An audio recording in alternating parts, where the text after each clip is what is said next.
Guess. Oh, it's not me this week. Josh, do you want to take a step at it too? Yeah. Here, I'll do my PB impression. Hello and welcome. Damn, cutthroat. All right. Hello, and welcome to 10 Very Big Books, a Malazan read-through podcast.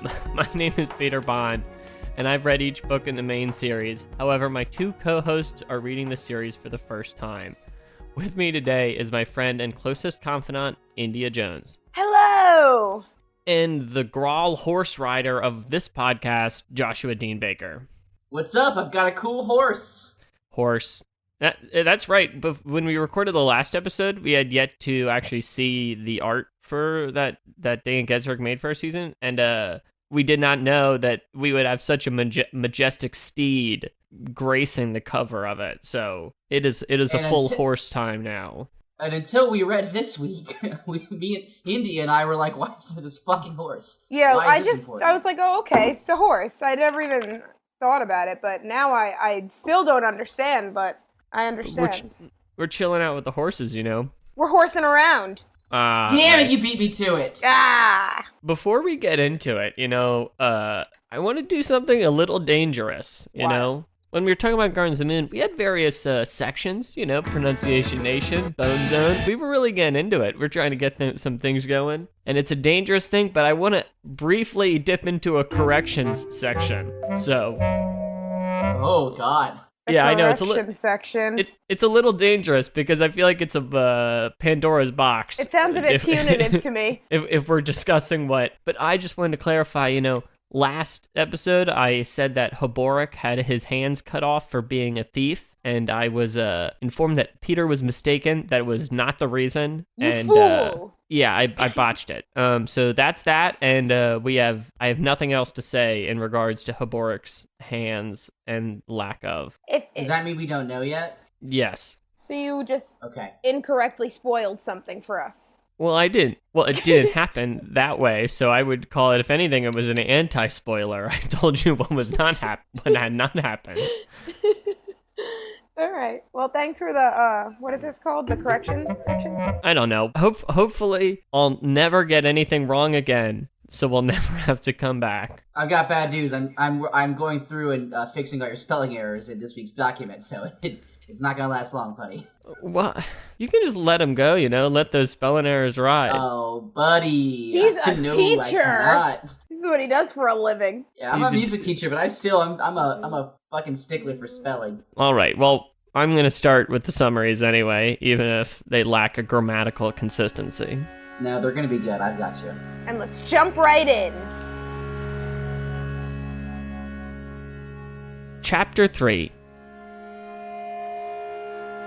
Since the prologue, Felisin has been brought to the Ototero mines of 7 cities. In Skullcup, Haborik and Bowden have been put to work as slaves. Felisin works too, but in the bedchamber of Beneth, the head slave of the island. After sex, Felisin convinces Beneth to move Haborik to a less dangerous position. She leaves Beneth and takes stock of the island. A small Malazan contingent watches over the slaves, while natives of 7 cities reside on the island as well. There is talk of rebellion here. Felisin returns to Haborik, who calls her a whore and says she reeks of Durhang. Bowden returns and the two men talk, leaving Felisin alone. Malik Rel and the Navy have left Hissar, leaving Coltane and the 7th in command. Diker and Culp speak at the harbor. Culp has sent instructions to free Haborik on Diker's behalf. Red Blades arrive in the harbor and nearly start a fight, but the battle is avoided. Diker learns that the Malazan's 7th has been put through its paces by their new Wiccan commander. After the 7th bests the Wiccan, Diker convinces Bolt to let the Malazans rest. In Erlatan, Fiddler, Crocus, and Apsalar prepare for the journey. Kalam has already left separately with the Book of Dryjna.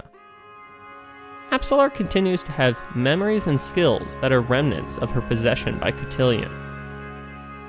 If Kalam would fail, Crocus accuses Fiddler of wanting to use these powers to kill Felisin. Fiddler disguises himself as a Grawl and they depart, planning to meet Kalam in Gdanispan. In the Temple of Shadow, Mappo is recovering from the Divers attack. He finds Ikariam musing about his obsession with timekeeping. He thinks the temple may be able to help him regain his memories. And together they set out to explore.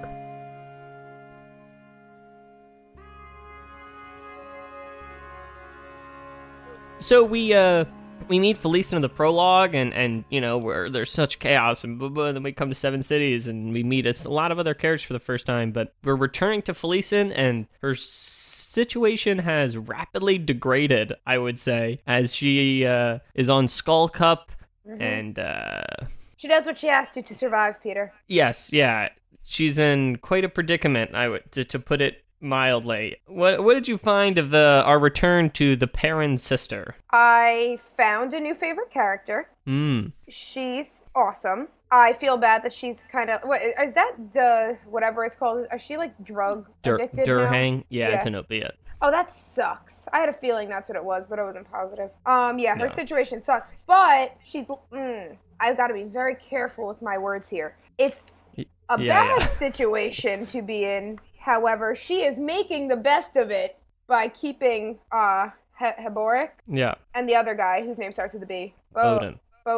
Like making sure that they're taken care of and safe. But I was kind of confused about like how she's like, I don't know. It's what she has like these internal thoughts, and she's like, "Am I a bad person?" I don't like, but it's not about because of what she's doing. She's like, I kind of take joy in knowing that I'm taking care of people. Like, I just thought that was weird, because, I mean, like, how could she be bad when she's, like, doing so much shit just to make sure her and everybody else that she's with survives? Yeah. Josh, how did you find... I mean, this is really such a big transition for her character. Wild. Is she 14 or 16, by the way? I think she's 15. Ah, okay. Right in the middle. It was definitely, like, a pretty jarring start to this chapter. I didn't really... I mean, we time skipped a bunch and threw ourselves right into it, and, I mean, it's, There's a big jump between the prologue. There's a big jump, and it's very interesting. Like, she, and, you know, in the prologue, she definitely, like, the way that she is, like, narrates definitely feels like she's definitely a teenager, you know, still kind of a child. And, like, in however many months it has been, her tone is full-on world-weary adult. Like, nothing innocent. It's pretty intense. It's a big jump, too, from the last book that really didn't touch on anything near this kind of situation. So I was like, whoa, I had to re-listen to it like 3 times. Yeah. I mean, and definitely this is, well, and even if in the first book this type of thing was going on, it was more in the background or like very more removed, where this is, you know, we're really in it, and her being in this, difficult situation is the center of the story in this time. But I agree, India. You know, I guess we have to watch our words, because it's tough, because I do think it's I think it's well written, and I think it's a great part of the story. But obviously, like, you know, it's about a very difficult thing, you know, especially later on. Yeah. And the guy that she's with, so he's also Bennett. a slave in this place. Yeah, correct? but he's kind of the slave that has been appointed to oversee the other slaves. So, and he gets like all those special benefits, like hot food and choosing assignments. Josh, what did you think of Haboric kind of, how do you think Haboric is, I would say he's a little rude to Felisin in how I see it. I agree, but we're also seeing it through her point of view and getting her immediate opinions on what he says, you know what I mean? Like, I clearly he has his reasons for what he's saying. I mean, he's definitely being harsh about it, but, like, in some ways he is not wrong. I mean, especially with when she starts... later in, not this chapter, but later in the chapters when she starts really heavily drug using, like, he's trying to be like, hey, you are on a dangerous path. Like, he's not doing a great job of explaining that, but, you know, that's what his heart's in the right place. His choice of words is bad. Yeah. But he's like... I mean, Go ahead. No, you. No, you. All right. I insist. I mean... I do know what you mean, like, he's not wrong. She probably shouldn't, like, the Durhang is a problem, and, like, but I guess it's tough because, like, the whole thing is so fucked, you know? that like what's his plan? Do you know what I mean? It's not like Felisin's is got everything figured out, but his plan of working the mines and then would have died if she didn't do it. I'm glad she called him out for that too when she was like, "You'd be dead, sir." So shut up. I mean, he definitely has some. I mean, Peter's the one that knows what the plan is, but he definitely has some type of plan scheming. I agree. So maybe that's why he's. I'll say this: Felisin blatantly says like, "I am living day to day, hour to hour," and he's more like, "Bitch, when we are out of here, I can't be handling. You need to be not a drug addict, you know." Yeah. But he's not really. I mean, it sucks that he obviously he has some plan for escape and she is involved in it, but like it sucks that he can't trust her enough to tell her, to give her a reason to not be like making these decisions. And she's also like super young at the end of the day. Oh, she's very impressionable still. No, it's definitely right, and I think that's important context for so much. Like at all times, it's like, oh well, she's also 15. So. Exactly. Yes. So I mean, and then being in that situation, like I don't know, what else do you do? How else do you handle that? What else? Like who can? I don't know. It's a weird situation. Yeah. Mm-hmm. Now that we'll have. Oh, go ahead. No, you finish it. No, it's just a question about who that other guy is and what he's doing through all this. But I guess that's not really relevant. But I'm just curious about like where he. Bowden. Yeah. Well, we'll talk about him more in chapter 5, I guess, right? Because I think that's when he comes up. Yes. All right, Josh. So then we go back and see what's going on with Wiccan and the Seventh, and we see Diker kind of taking in the whole situation over in Hissar. What are you thinking about the Malazans and the Wiccans? I really enjoy this part of it. It's not like a lot happens, but we learn a lot in this section. Yeah. Number one, very interesting to me that, because these red blades are a force we don't know a ton about. Sure. Like, all we've seen so far is that they can be shitty. In this one, it's full on, like, they will spit in the face of authority and, like, kill civilians they're technically in the Malazan Empire, even if they're having, like, a dissension among them. Yeah. Like, they'll kill them in the face of Malazan soldiers who should be protecting them, which is like seems counterintuitive because you know what is really good at making people not like you is murdering them. I've heard that. Yeah, you know, it's a pretty So that was interesting. Everything to do, however, with Coltane and the fake town and Culp being used to make refugees, that was like such an incredible image. Yeah, I had no idea. Such a good image of I loved, like, a one-off sentence that one of the, either Diker or Culp says is, like, Culp says, "We haven't done a single formation." Yeah. And then they describe the drills they're doing seem, like, incredibly important and, like, good. And the fact that he's, like, the way that he implies that typically their training is they get in formation and make sure they remember what that is like, oh, the Malazan Empire is not too big to fail. It is too big, it's going to fail. Like, they practice, like, the shit that's not gonna work when they're in a real battle, and Coltane's like, nah, I'm a Wiccan, all I do is real fighting, so here's what that's gonna be like. Also, I'm gonna break bones, so get used to that. Yeah. So that was very interesting. I think it's clear I'm still... Oh, go ahead. No, I just think it's...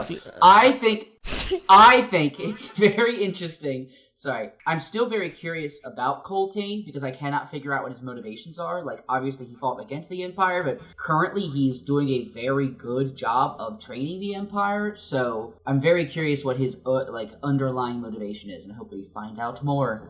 No. Well, I think it's clear that Coltane knows that, like, now that he is in the position he is on in Seven Cities, that like those types of old Malazan training regimens are just not necessarily applicable in this kind of situation. So I too, even if it's somewhat, I don't know. I mean, I know what you mean. It doesn't feel like a lot happens, but I too enjoyed reading about them training. Well, I texted the group after this chapter and said it's maybe my favorite chapter of a book I've read ever, which is a big statement.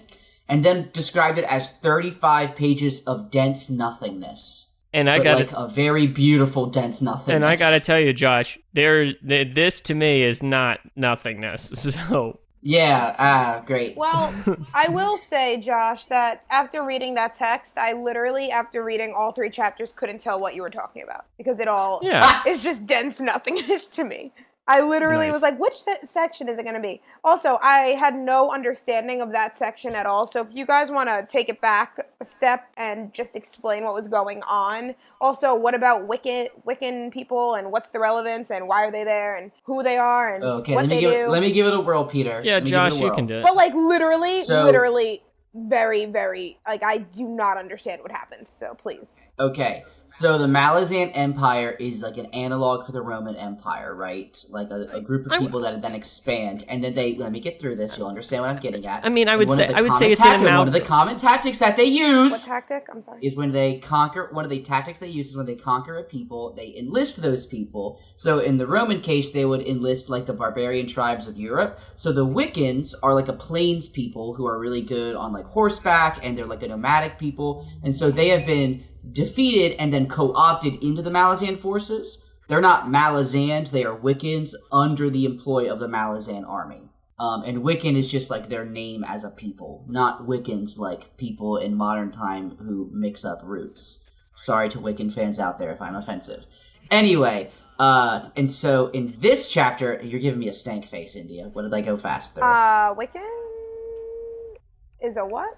So in the real, a Wiccan is a name for a group of people. Oh. In the books, Wiccan is the name for this group of people who are plains people. But wait, which Wiccans are we talking? I think she's asking about real world. Do you mean real life Wiccans or like this book? This Wiccans? book Wiccans. Oh, I see. Do you understand real world Wiccans? We've all seen the second Scooby-Doo movie. The animated version. With the three girls with the guitar? Yeah, that's the... Yes, actually, the yes. They're Wiccans. The Hex Sisters. The Hex Sisters. Let's go! Anyway, so in the books, the Wiccans are a group of people who live in the plains, and they end up... they fight the Malazan army, get conquered by the Malazan army, and then get employed by the Malazan army as part of the army. And then wait. And so... Okay, go ahead. Coltane is their leader, and he has been ordered to bring him and his soldiers here. So now they are here in this city, kind of being the Malazan forces. But there are other Malazan forces here. So there's the Malazan army and the Wiccan army. Same army, just two different parts of it. The Wiccans are kind of taking this Malazan army that hasn't fought in a long time and has kind of been like just doing drills and is like whipping them into shape, you know, getting them The Wiccan ready to army go for fights. is? The Wiccans are part of the Malazans, but they are a distinct, separate force. Did you watch Game of Thrones? Yeah. They're the Dothraki, and these other people are like the North, you know, like they're part of an army, but they're like their own people within the army. And they're teaching the people how to fight better. Yeah. Yes. And they're that's showing, why they want to beat the Wiccans. Yes. They fight And well. they're not real fighting, they're using blunted weapons. Yeah. What is that thing that they call the thing? That weapon? What? Thing? Lance? The lance? The lance? Yeah, it's like a spear you hold when you're on a horse and you hit someone with it. Oh! That makes sense too. Great. Okay, we can move on now. I understand. I feel really proud of myself. Wick can move on. Okay. Add crickets, AJ. So, India, we catch up now with Fiddler, Crocus, and Apsalar as they kind of leave. They get in this new. They get their whole disguise all together. Yeah, pilgrims. Pilgrims, yeah, and then they kind of talk more about Apsalar's powers and how maybe Fiddler's trying to use her. Is this the revelation? No. Is this the time when they? No. That's later on. That's later on. All right. Yeah. Okay. So, yes. This is when Crocus is like gets a little ornery. Yeah, Crocus is a little ornery. Yeah, he's done with. He's tired of the bullshit. And Which, like, Apsalar hasn't really. I gotta say, I know this podcast has given Crocus a little heat in the past. I would say Crocus is 100% in the right. The idea that this adventure is in any way about trying to help Apsalar or to bring her to Khan is the thinnest veneer of a cover. Yeah, they skipped right over that real quick. And I feel kind of bad for Apsalar. Here's the goal. Bring her to ItgoCon. Step 1, we're going to go to 7 cities. Step 2, we're going to split up.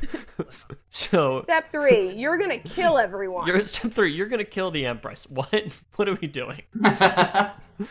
Yeah, no, wait, so at this point in time, this is another random question because they keep making like references. Are they dating yet or no? No, they're Apsalar and Crocus. They're dancing. It's a will they won't they thing. Yeah. So what? Jack and Diane. It's a will they won't they. I've never understood that reference. It's from Moonlighting. It's like an 80s TV show, I think. Okay, well that's dumb. right. Oh no. I've never understood that. Is that Sam Which one is Cheers? won- Salmon? It's know. a Jack and Diane. I think I got it wrong. Thing. You know what? Let's skip right over it and just This skip right India. Well, Jack and Diane is the hit song India. by This is the John Mellencamp. India. This is the Malazan content people are looking for. That is fact. Alrighty, Josh. Did you have anything to say about I literally wasn't even done with my sentence before you brought up Jack and fucking Diane. I am so sick of you. All right, sorry, India. Yes. Anyway, Crocus, I think, is right about, like, being like, what the fuck? But then Fiddler is like, you're not as smart as you think you are, little boy, but you're right. So, all in all, I think that that's pretty fucked up. And I'm wondering, is Apsalar gonna lose herself? I don't know. Just turn into In this the music, killing the machine? moment. Josh, what do you But think? anyway, Josh, do you have any ideas? Because you just Christ. are the only one that matters here today. Christ.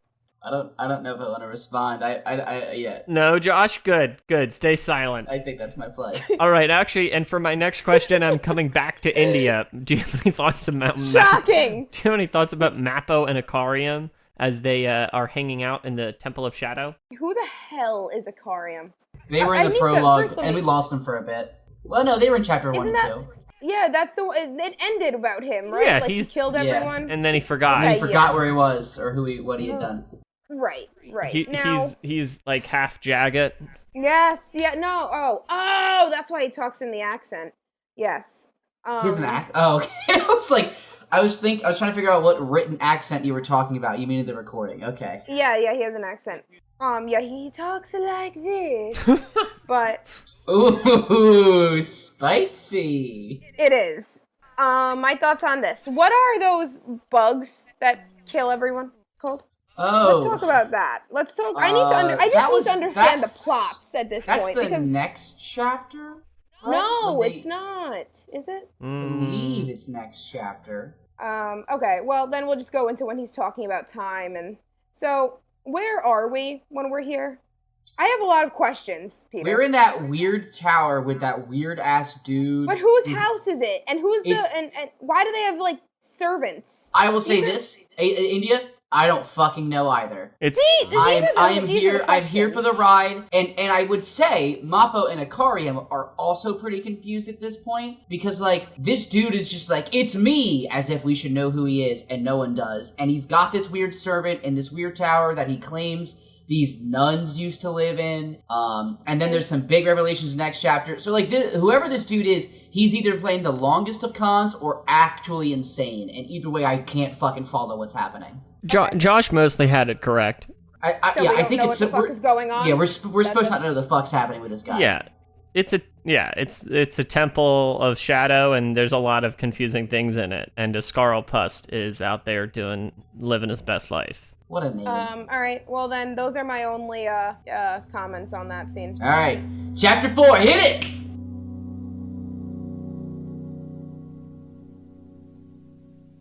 Chapter 4.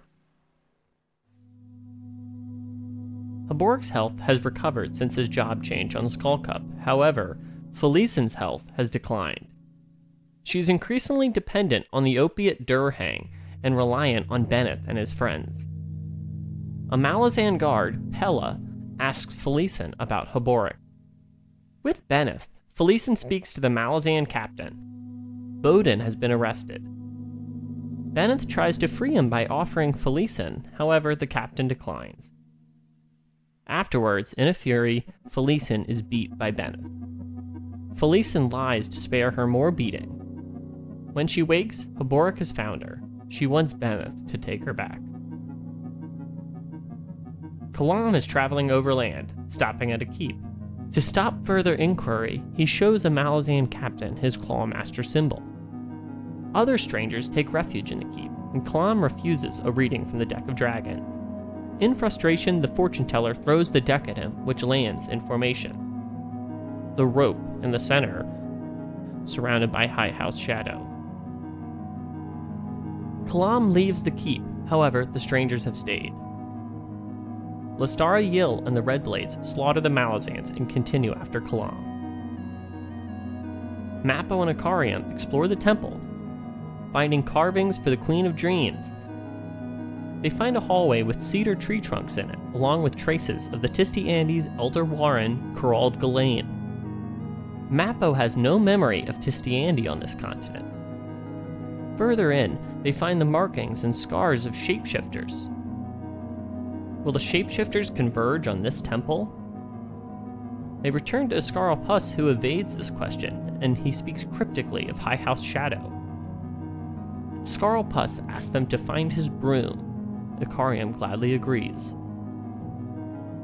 Culp and Diker travel north of the city, where the Wiccan warlock Sormo Enath is casting a ritual. His ritual opens himself and the spirits of the land to the Warren Talan, the Elder Warren of the Talani Mass. Shapeshifters attack and a battle ensues. Culp eventually strikes Sormo, causing the Warren to close. There is some connection between the Shapeshifters and the Talan Warren, but they don't know what.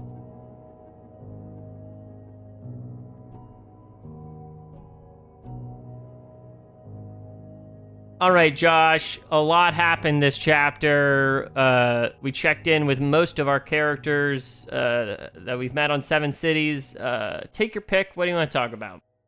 I would like to talk about... A lot of lead up. I'll go with Kalam. All right, why'd you pick Kalam? Well, I think I want to change, actually. I want to go... Well, let me ask you again. Okay. In this chapter, Josh, there's a lot of characters. We catch up with most of them that we've met so far. Which one do you want to talk about? I want to go with Kalam.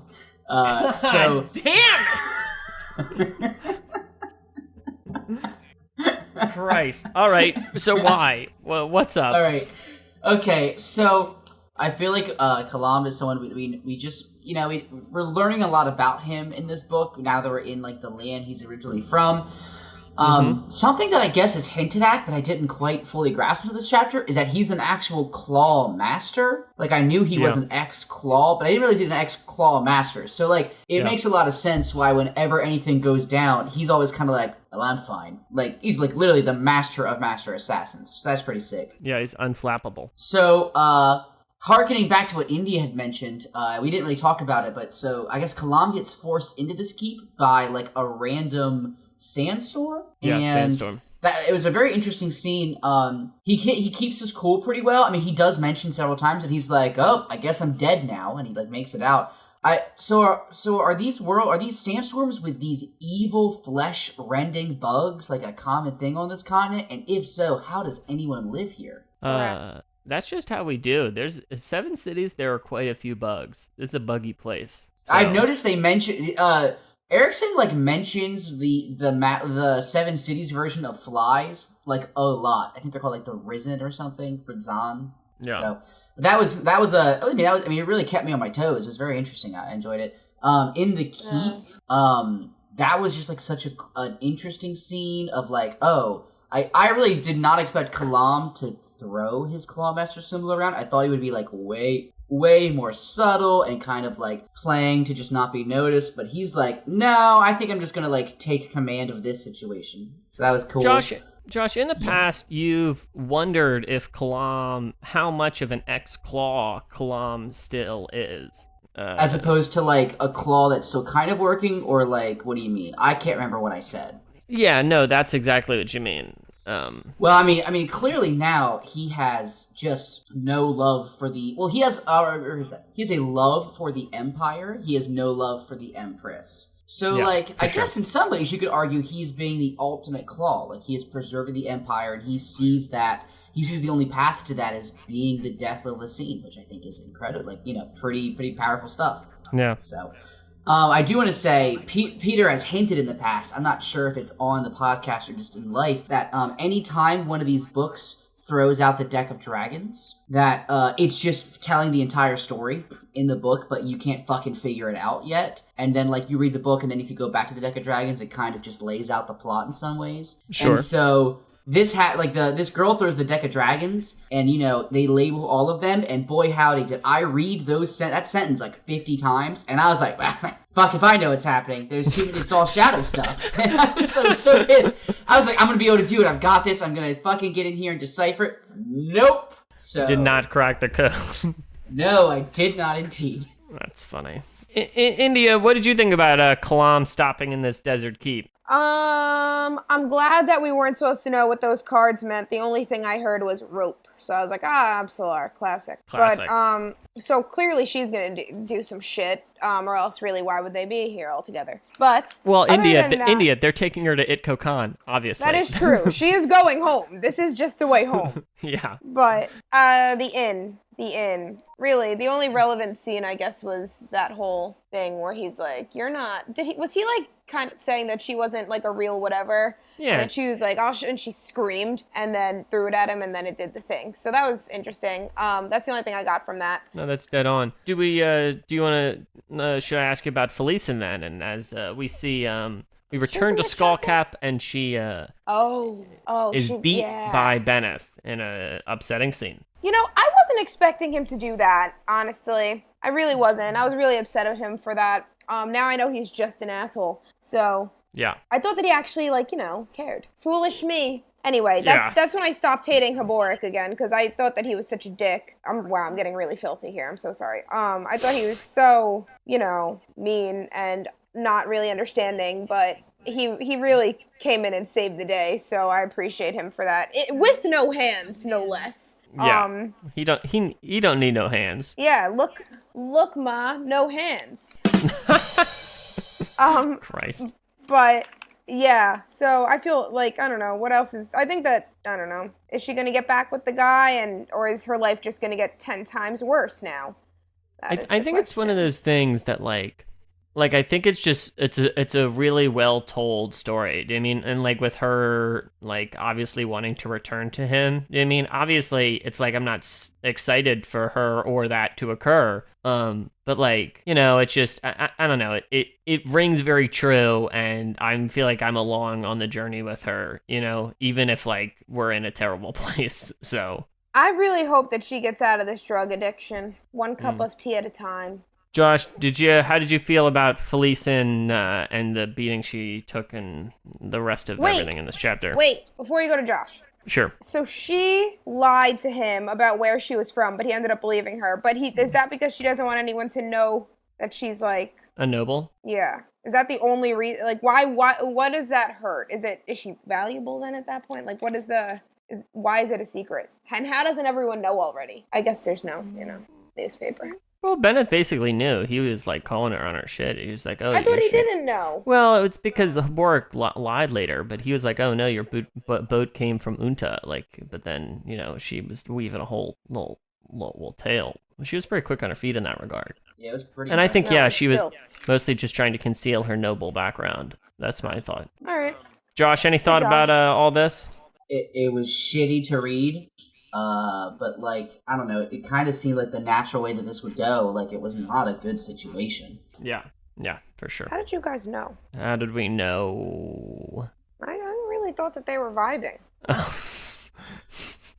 But now that I look back on it, maybe the audio, it's that good old audiobook. Yeah, I really think that I feel like when I audiobook on the rare occasions I do, I feel much more passive as I read. I'm not as quick to think about what's going to happen next. Yeah, well, also, my realization that I had today was this person, whoever they are, is reading this book and interpreting it however they want, and they're reading it that way, so I don't really get a chance to interpret it myself. I just have their interpretation. So then even when he's reading it, I'm not reading from, I don't know, No, I know what you mean. It really seems like I'm reading from her perspective, where things are, not that, yeah, everything sucks, but, it could be worse. So I'm yeah, totally, but, no, this whole thing is really shitty. This slavery's not too bad after all.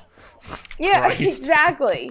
Because, so I had that realization. I'm still not going to read the book, but... Yeah. Josh, they were quite some eyes you gave me. Yeah, that's a soundbite waiting to happen, buddy. No, but it's the context. Obviously, it is bad, and Josh, we talked more about Akarium and Mappo. We're in the temple. The Update. Still don't... more questions. Lots more questions. Do you have any answers? No, I mean, I'm vaguely grasping onto the fact that these two people... Well, first off, we're getting flashbacks from Mappo that insinuates that he's some sort of chosen Trell that's meant to be the memory of his people or some bullshit. I don't really get it.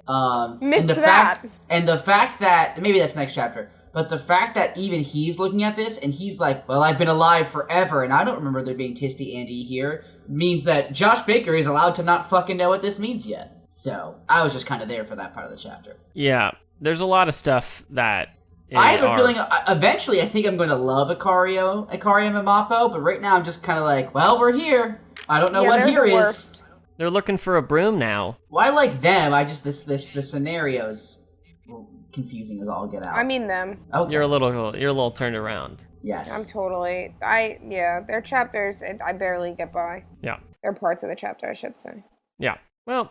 We'll keep reading. But before we go, India, we see Culp and Diker go visit the child warlock of the Wiccans, Sormo Enath, as he opens up a kind of portal into Talon, and then all the shapeshifters attack. That was some shit.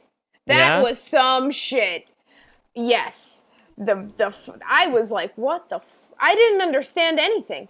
And but then eventually I did. At first, because... the bugs come, and you're like, okay, why are there bugs attacking? And then there's fire ants, and then there's the bugs that have a weird name that I don't know, and then there's a bear, and then a demon comes and causes a diversion and kills the bear, and I'm like, a bear versus a demon? In what world? Shit's really spinning out of control here. Yeah, but what is Talon? I forgot. Talon's the Warren of the Talani Mass. The Bone People. Bone Zone. Yes, correct. Yeah. So this child warlock. Sure. So somebody whose name starts with a B gets like really, really injured. Correct? Bob. Yeah. Bolt. I think, or something. Coltane's right-hand man. Yes. Correct. Yeah. So why did this happen? What happened? They opened it and then just all hell broke loose? Like, what happened? Yeah, that's like exactly what it was. Well, the warlock is like a kid, but he's, I guess, actually an ultra-powerful old warlock, so he felt like he could have a handle on it, and it seems like he just did not expect that Warren was currently being used by Soul Taken and Ivers as like a highway to get to where they're going. Yes.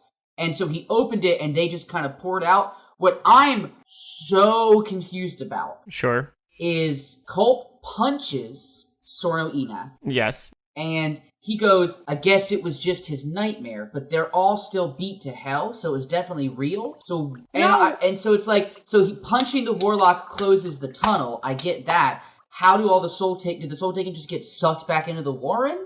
Like, because didn't he like pass out or something, and then he punched him and he woke him up, he's kind of like, he's not passed out, he's like in a trance, not really knowing what's going on, and Culp just decks him. That was funny. But I think they entered the Talon Warren. Do you mean it's not like they summoned the shapeshifters? They were still in the area that they were. Like, they don't move anywhere. No, I think they go into the Warren, and then it's when he punches Enath, they go out of the Warren back to Seven Cities. I didn't get that, but maybe you're right. I mean, I know it's a little abstruse. Yeah, a little bit.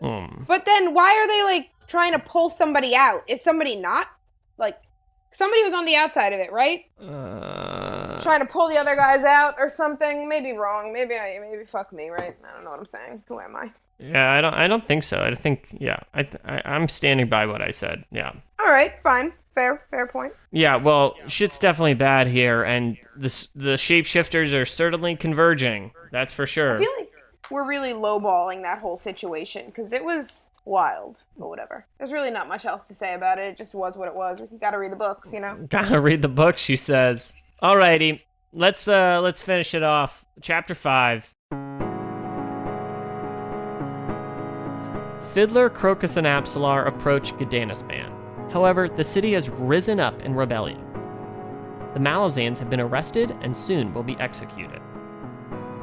At first, they're going to stay outside of the city with a group of Arak horse riders. However, Grawl are coming, and not wanting his cover blown, Fiddler leads them into the city. Gdanisban is a slaughter. a young girl is fleeing 6 soldiers. Fiddler, Apsalar, and the Grawl horse kill the soldiers, saving the Malazan girl. They continue through the city, and they speak about if the Empire is deserving of this slaughter.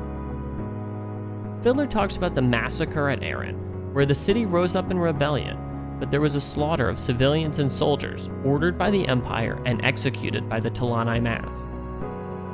Cotillion's memories flare in Apsalar, who accuses the Empress Lasine, known then as Surly, of ordering the execution, that the Emperor Kellanved had not ordered the massacre.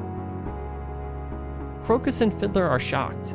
Together they suspect that she has the memories of Dancer, the Emperor's right-hand man. They believe when Dancer and Emperor Kellanved were assassinated, they escaped death by ascending. Dancer became Cotillion, the Rope. The Emperor Kellanved became Shadowthrone. Both are shocked by the news, and they leave the city. Apsalar thinks they are being followed. Kalam rides in the deep desert, nearing the rendezvous point. He is grabbed by Leoman, captain of Sha'ik's bodyguard. Toblakai, a giant skilled warrior from Genebakis, searches his horse and finds the holy book of Drijna. Kalam finds it and says he will directly give it to the hand of Drijna. Sha'ik appears and he gives her the book. Sha'ik offers him to join the rebellion, and he declines, riding away and reflecting on the rebellion of 7 cities. Sha'ik sits down, opens the book, and prepares to summon the whirlwind, but is struck dead by Lestara Yil's crossbow. The Red Blades attack, and they battle with Leoman and Toblakai. They flee, leaving Sha'ik's body. Leoman and Toblakai wrap up her body. Sha'ik said that she would be renewed. A storm is coming.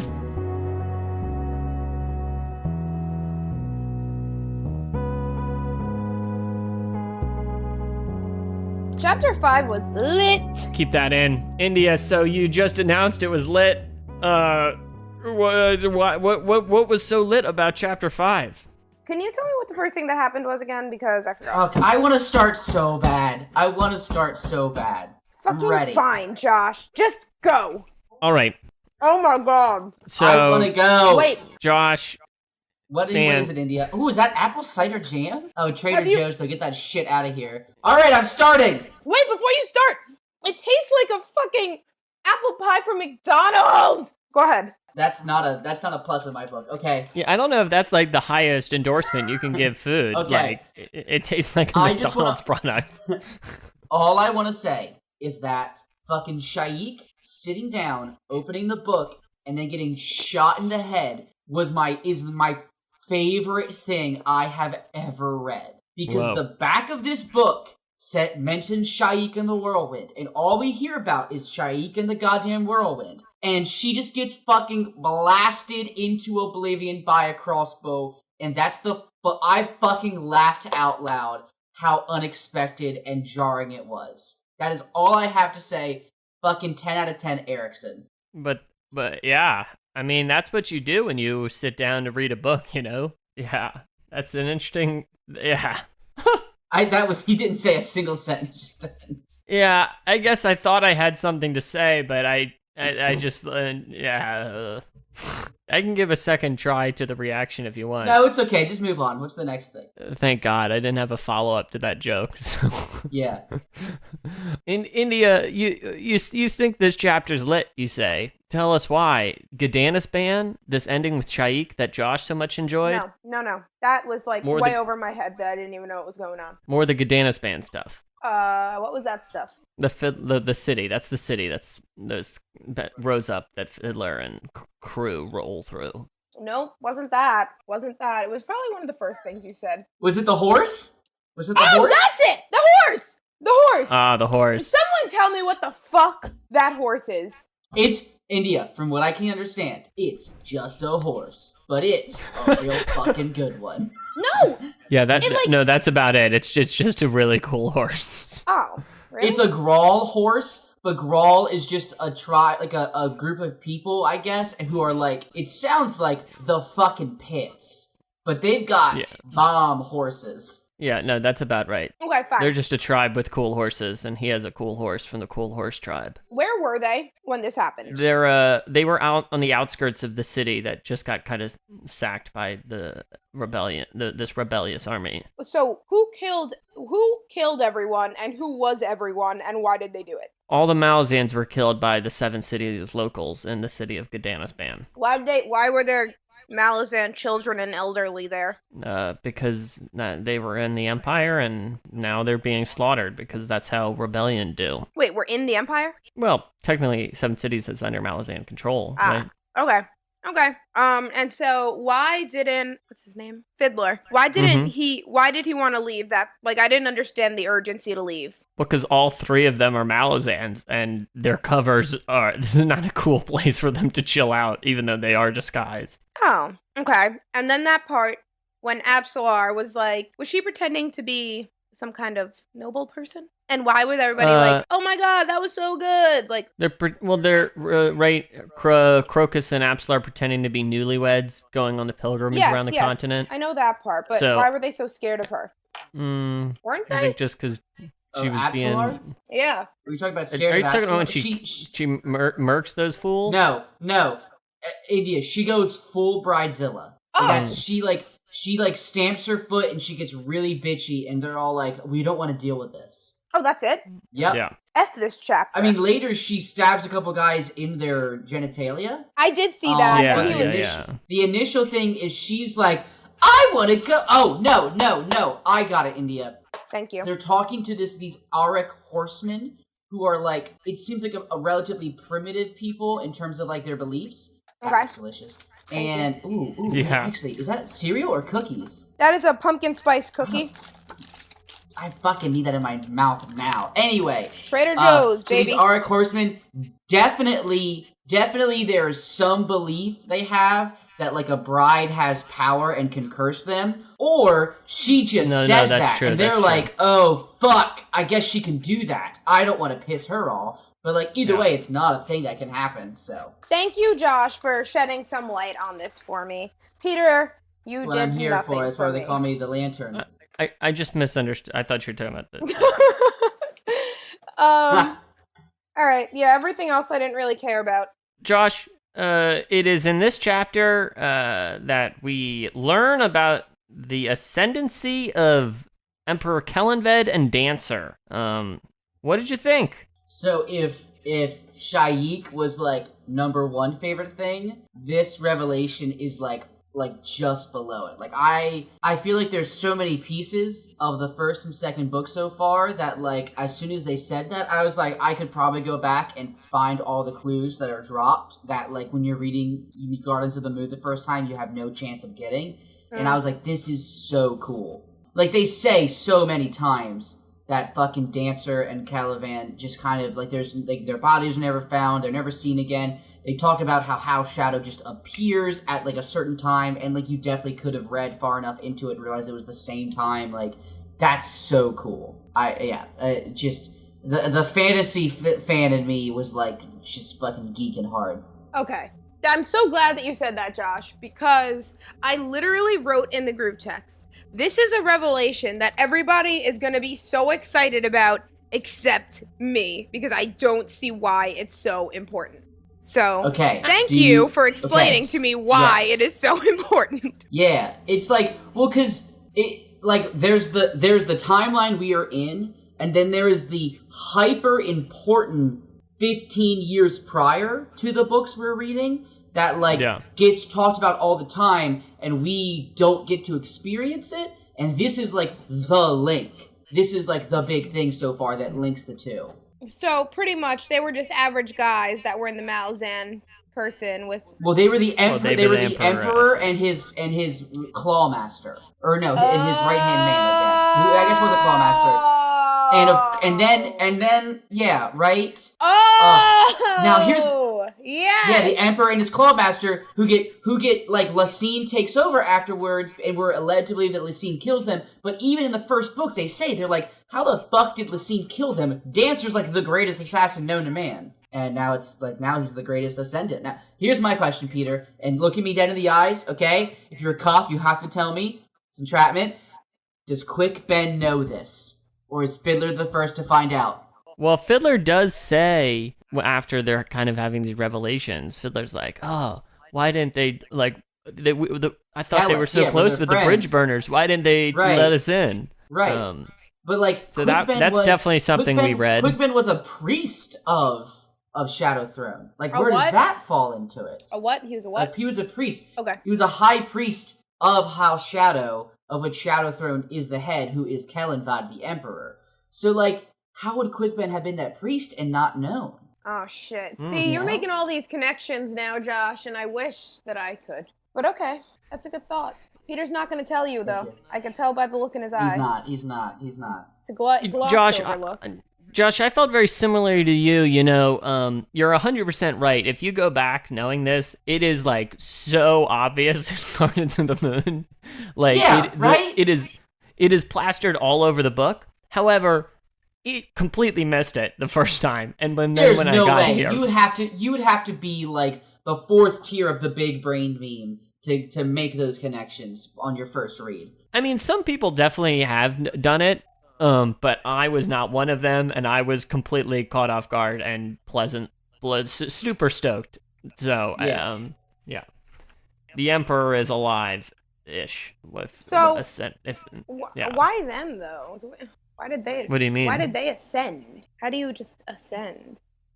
Good question. India, I think, all I got is that you have to be known or worshipped enough, or there seems to be this other way that these Divers and Soul Taken think they can with this path, but it seems the rest of them are just like, you have to be known or worshipped enough, and then you ascend. Huh. I mean, the two people from the end of Gardens of the Moon may ascend because they go into that weird house that, like, the Azad house. It's mentioned that Dancer and Kellenvad go in there as well, which I guess is the biggest hint you should have in the first book. But, like, now that makes me think that they could ascend, although I don't even remember who goes in there. It's Malik Ren and Person, right? Yeah, Ralik Nam and Vorkan, the Master of Assassins, goes into the Azad Yes, house. those two. Which, listen... Yeah. They do mention two new people in House... They mentioned two new people in House Shadow, Peter, and those two motherfuckers are assassins. Are they now in House Shadow? Peter raised his eyebrows. Confirmed. Maybe. I have no comment. You have a comment. If I'm right, I'm gonna be very smug at another day when it's revealed in the books. But another day we'll have to wait for. India, Josh already shared his thoughts on Sha'ik, kind of receiving the Book of the Apocalypse, and just as she opens it to summon the whirlwind and start the rebellion, she is struck dead. And then there's kind of some cryptic comments, and the first book ends. Well, what did you think of this little ending with Kalam and Sha'ik and blah, blah, blah? It was a cluster F word, and it was really kind of difficult to understand, so... I didn't know that that's what was happening. I didn't know she was opening anything. I didn't know. It's some word with the starts with the C, the convergence. What is it? Come on, guys. The that thing that's going to happen. The thing that's going to happen. The whirlwind. Whatever. She's opening the thing to make the whirlwind. Either way. She's opening the whirlwind. The convergence is kind of the Shapeshifters thing. Yeah, but it's believed that they're connected, yes. All right. Well, all I know is that she's dead, and I don't know why it matters, and I also don't really think it's going to impact the story that much. There, I said it. India, real quick. India. Here's the back of the book. In the vast dominion of 7 cities in the holy desert Raraku, the seer Sha'ik and her followers prepare for the long-prophesied uprising known as the Whirlwind. Unprecedented in size and savagery, the maelstrom of fanaticism and bloodlust will embroil the Malazan Empire in one of the bloodiest conflicts it has ever known, shaping destinies and giving birth to legends.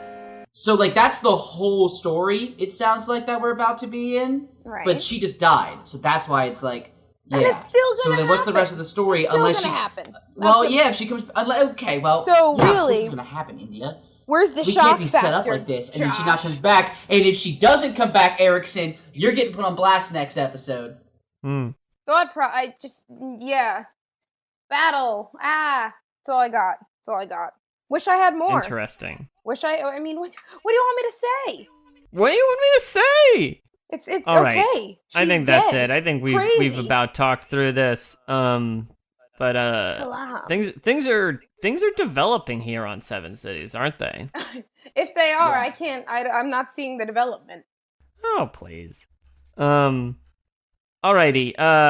As always, you can tweet at us at 10 Very Big Books, 10 Very Big Books on Gmail. If someone knows about Malazan, you can tell them about the show. And I guess if they don't, you could also bring it up, but that'd be a choice. Indeed. Next week on the podcast, we're going to be reading Book 2, Whirlwind, chapters 6 and 7. And it's going to be a whirlwind. It's going to be a whirlwind. We're still figuring out how to cut up the book exactly, since, Gardens of the Moon is kind of more, there's like 7 waypoints. It's a little easier. So we're going to just figure out what's best and obviously let you guys know. Anyway, before we go, as always, India, do you want to hazard a guess about what might befall some of our characters on Seven Cities? Oh, heck yeah. It's going to be a whirlwind. Kalam is, I don't know. Damn it, these are just so tough. You know what? I'm going to go with my girl Felisin. Her and Habork are going to make some kind of escape because they're trying to get him out anyway. He's not leaving without his girl Felisin. And I don't know where they're going, but it's going to be great. That's my guess. Josh? I'm someone who I usually have really confident guesses. Unfortunately, the only thing I was confident about is what India just said. She took your thunder. I have zero confidence in anything, so I guess I'll say Sha'ik.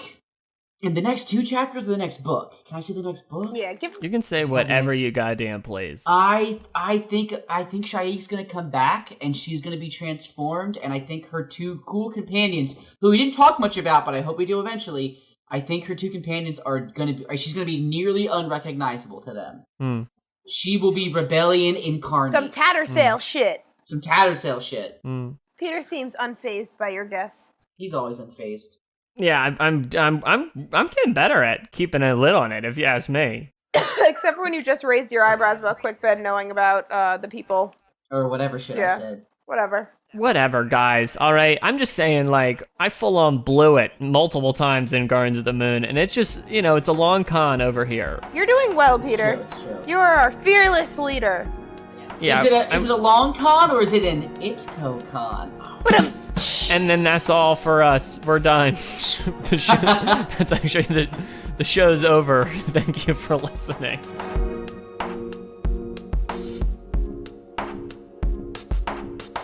Hey everyone, producer AJ here on vacation and recording this under a blanket. Thanks so much for listening to Season 2 of 10 Very Big Books. We've loved hearing all your thoughts about the first episode on Twitter and in our email, so please keep those coming at 10 Very Big Books on Twitter and 10verybigbooks@gmail.com. Thanks to Dan Gesrick for making our logo, as always. You can follow him on Twitter at Dan Gesrick for the hottest Damn Daniel takes. And of course, all the music from the show comes from Amaranthin's album Simulant Rain, which you can find on bandcamp.com. And again, they've also recently released some brand new music, which I really think you should check out. Links to their pages will be in the show notes, and 10 Very Big Books will be back in 2 weeks on October 11th with the first 3 chapters of Book 2 of Deadhouse Gates. Peter said 2 in the show, but we talked about it, and doing 3 will work better for our recording schedule and stuff. So look forward to that, and as always, thanks so much for listening.